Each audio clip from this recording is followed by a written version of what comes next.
If you participate in the armed takeover of a bird sanctuary, you might be snackless. If your ammo is stored in a Piggly Wiggly bag, you might be snackless. If your armed takeover only needs 3 days till you're begging for tampons and vanilla creamer, you might be snackless.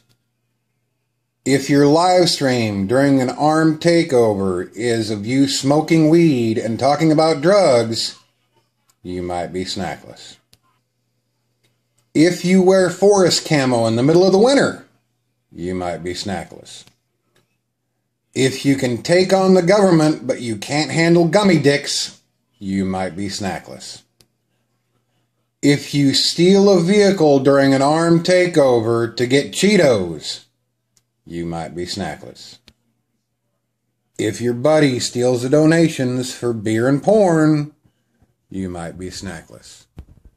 If you get a disability check and can still help take down a fence, you might be snackless.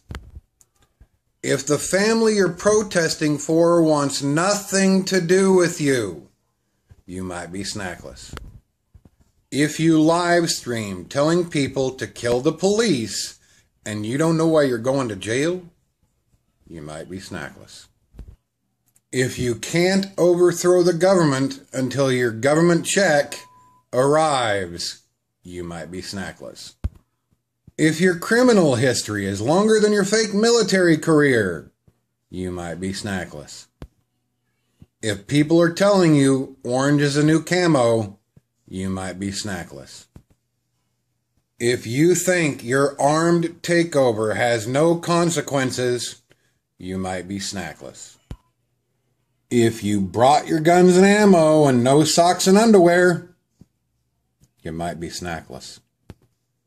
If you get a $500,000 loan from the government you are trying to overthrow, you might be snackless.